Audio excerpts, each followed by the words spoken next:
So, magpupunas tayo ng baby ngayon. Bibihisan natin yung pasyente natin. Uy! Uy! Hinahinay ka! Luluto ako. Pasok ka! Nabi! So, ayan, 4:34 na ng hapon. At nakapahinga na si Mamay. So, ngayon, wala pa talaga siyang ligo. So, pupunasan lang natin siya. Hindi naman siya nilalagnat or mainit. Ano lang talaga, nahihilo ka pa rin, May? Yung hilo kanina, same pa rin ba ngayon? Konti na lang. Konti na lang, kahit papano. So, ang gagawin natin ngayon is, pupunasan natin si Norme. Ala! May nakita kong comment. Anong comment? Baka over fatigue daw. Over fatigue? Di naman Ang tagal na natin nakauwi sa Philippine Loop. April 23 pa, nakauwi na tayo sa Philippine Loop. Anong date na ngayon? May 7 na. Isa din sa dahilan kung bakit napabilis yung Philippine Loop namin dahil sa problema namin sa negosyo. Di na kayang makontrol. May nabasa akong quote, May. Swak na swak talaga siya sa nangyayari ngayon. When a toxic person can no longer control you, they will try to control how others see you. The misinformation will feel unfair, but stay above it, trusting that other people will eventually see the truth, just like you did. Diba? Yun yung nangyari. May mga tao kasi kaming pinagkatiwalaan at syempre may mga time na hindi nagkakaintindihan. So may mga time talaga na napapagalitan, napagsasabihan. Sa mga pagalitan, tinatake nila na negative. Oo, imbis na dapat mag-improve. Totoo pala talaga yun, May, no? Yung Sa mga pelikula. Oo, yung hate ka ng isang tao kahit wala ka namang ginawa sa kanya dahil lang sa sinabi sa kanya. Dahil sa nangyari, si Norme, ilang araw na nga siyang nahihilo. Ilang araw na tayo na wala masyadong tulog. Sobrang pagod yung mga ganap natin pagkaumagahan. First time ko talaga na sa hospital. Siguro nasabi ko lang sa mga pangga natin na huwag masyadong magpadala sa mga problema. Oo, sabihin natin maging positive lang, lilipas din yan. Hindi talaga maiwasan na maapektuhan tayo. Pero kahit ganun pa man, magpapatuloy pa rin tayo. Yes, mamay. Ika nga nila, kung may mawawala, may darating na mas better. Yes. Pero siguro, nadala lang ako. Pero yun nga, huwag kayo magpadala sa mga problema niyo. Huwag niyo masyadong dibdibin. Go with the flow lang. Gawin yung mga dapat gawin na makapag-improve pa sa'yo. Si Norme, sinasabi niya na may purpose pa ba ako? Parang naka-question niya yung worth niya dahil sa mga nangyayari. Kasi syempre yung trust na yung nasisira. Hindi lang kasi isang tao, 'di ba? Yung involved. Involved din na importanteng tao sa'yo. Yun nga, naapektuhan ka sa importanteng tao na hindi mo in-expect na ganun ba? Tamlay pa rin yung mata mo. Malamang, mamay. Diba, the first place, hindi natin binuo mga negosyo natin dahil sa kagustuhan talaga natin, diba? Na sa pansarili ba? Binuo natin yung mga negosyo natin para makatulong sa mga tao na malapit sa atin, na magkaroon sila ng trabaho, para meron silang pagkakaabalahan, pero hindi nila nakita yung ginawa natin. Hindi nila na-appreciate yung mga ginagawa natin para sa kanila. Napagsabihan lang, wala na. Naging useless lahat ng mga mabubuting ginawa mo. Totoo pala talaga yung mga nababasa kong post sa social media na kahit kaano mo kabait sa isang tao, nagawan mo ng maraming kabaitan, pero nakagawa ka lang ng isang something, wala na. Lahat ng nagawa mong mabuti, erase na yan sa kanila. Pero siguro, dapat na natin take na negative yun kasi sa kanila naman yun eh. At least mamay, alam natin sa sarili natin na ginawa din talaga natin yung best natin na maging mabuti. Ilang chance yung binigay natin, alam natin yan sa sarili natin, mamay, na kahit nagkamali sila, pag humingi ng tawad, humingi ng pasensya, nagpapatawad tayo. At kapag napag-uusapan, nagiging okay, ilang beses nangyari yan. Hindi pa talaga totally 100% alam natin kung ano nangyari sa akin. Kasi nga, di pa tayo nagpapalaboratory yung... Isang factor din yung nangyari talaga. Kasi si Norme yung tipong tao na hindi magkakasakit. Pero pag about na talaga sa importanteng tao sa kanya, parang halos... Bilis akong madown. Oo, nalulugmok siya. May mga ungrateful people lang talaga, mamay, na gusto agad-agad makuha yung mga gusto nila. Kahit hindi pa nagtagal, kahit hindi pa naman nalabas yung full effort nila para patunayan na deserving sila. Kumbaga mama, pinapangunahan nila tayo sa mga plano natin. Oo. Gusto nila agad-agad. Hindi naman ganun. Sa lahat ng bagay, kailangan mo magsakripisyo. At sa lahat ng trabaho, nakakapagod talaga yan. Yes, mama. Tayo naman yung tipo ng tao na Tumitingin sa effort. ng effort. Gusto ko kumain ng mamay, avocado. Punas mo na. So, magpupunas tayo ng baby ngayon. Baby damulan. Ngayon lang ito nangyari ba? Walang toothbrush. Toothbrush ako eh.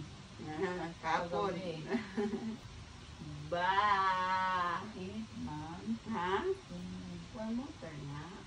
magligo na lang ako mamay. Bawal na, kasi hapon na. Nagpunas naman ako sa... Ha? Saan? Saan?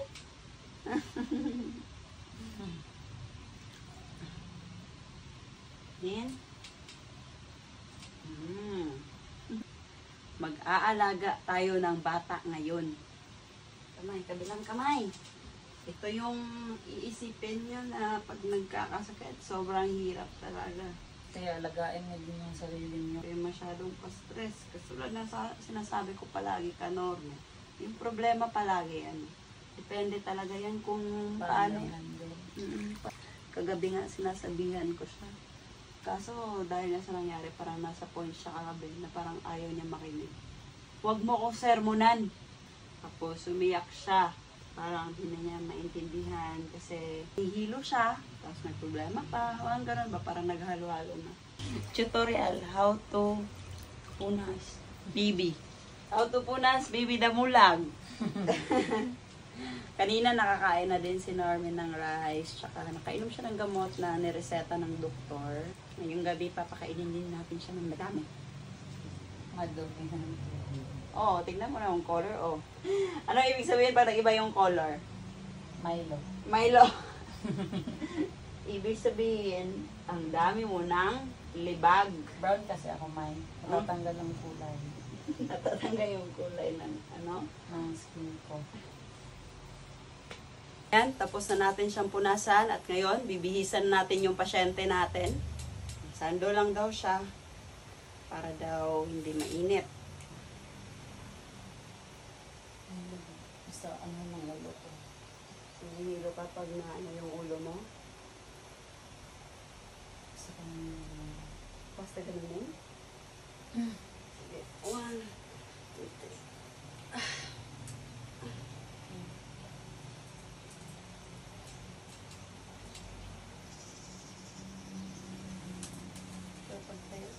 Tapos ito, short.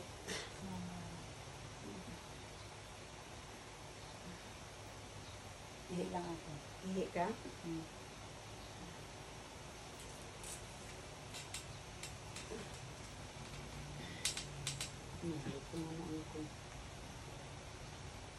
So, tuwing tumatayo siya, inaalalayan ko pa rin kasi nahihilo pa rin siya.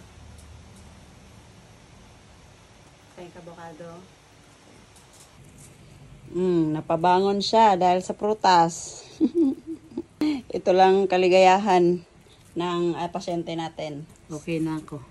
Pero nahihilo ka pa rin, May. Opo. Pero huwag kayong mag-alala. Okay lang naman ako. Okay ka lang. Smile ka nga. Smile, sabihin mo. Love mga pangga. Kasi naglalala sila sa iyo. Huwag kayong mag-alala sa akin mga pangga ha. Kasi palaban tong pangga nyo. Parang naging active agad ah. Sarap? Opo. Yummy. Yummy. So, gabi na ngayon at itatry natin na ituob si Norme. Trial and error. Kasi ano, yung pakiramdam niya ngayon is parang lalagnatin din nung sobrang sakit ng ulo niya. So, tara. Tulungan. Ay, Vaj, tulungan pa please. din eh. Grabe naman si Vaj, nahihilo pa yan. Pasok kami. Ano gagawin? O, dyan, upo kamay, upo. Ano lang ko? Oh, anak ka, nagkakagulo na sa amin dito. Ano ra oh, ay tabo ni. Ay. Open na hay, open. Hinahinay lang open ay open. Nagkakagulo kami dito. Lahat ay nurse at doktor. Ako lang yung doktor kanina. Kaya walang gulo. Uy! Hoy! Hinahinay ka. Hinay, gani. Dahan-dahan nga. Parang ang sarap ng sabaw. Siyempre. Parang sabaw yung sabaw. Dapat mapawisan ka.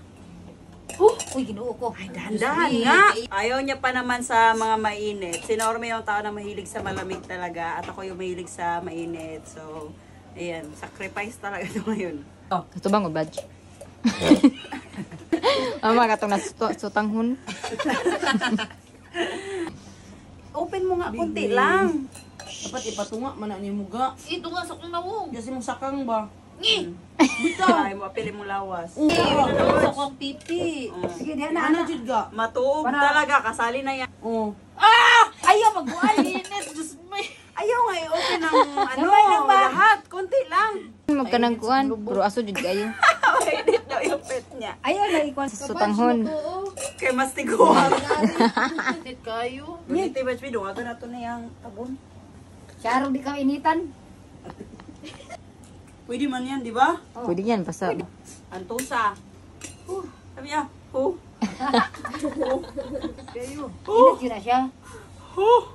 Kumusta na kaya tong pasyente natin dito sa loob? Mainit. Mamay? Oh. Tao po. Mainit pa? Oh. Silipin nga natin. Ayun no. Sige, bakit? Ano yung nangyayari dyan? Ito na. Ano? Nagluluto ako. Luto? Akala ko nagtutuog ka. Tuob nga. Binagpapawisan ka ba o hindi? Kunti lang. Kunti lang. Init. Ha? Pasok ka? Nabi, tama na nabi. Nabi. Dayabo. Ay, abo. O sana? Nalapwa na. Nalapas akong pipi. Ala, nabasa. Sakit kayo. Kaig panty, bipi. Dali, Mama, nalapa. dali. Dito, kwarto nga. Tapos, magubad ka. Parang nakatuli. Naluto na. Wait lang. Naluto. Naluto na, nabasa na, naluto. Agoy. Namula. Ala. Imbes na maayo, ayan, may ibang sakit na naman, nadagdagan. Lao, namula talaga. Nasali pa tuloy yung dito mo. Imbes na, maging okay ka, nadagdagan pa. Palpak. Ayan, pahilot-hilot na siya. Buti na lang talaga, meron tayong manghihilot. Tumatawa na yung pasyente natin, oh. Okay naman ako. Gagala na tayo bukas. Nako, bawal pa. Magutoy ka din na extendra. Kakadinahin namin to si Norme kasi hindi pa siya okay. Gusto nang gumala. Ay, okay naman ako bukas. Tignan nyo. Tignan niyo. Abangan nyo. Abangan niyo.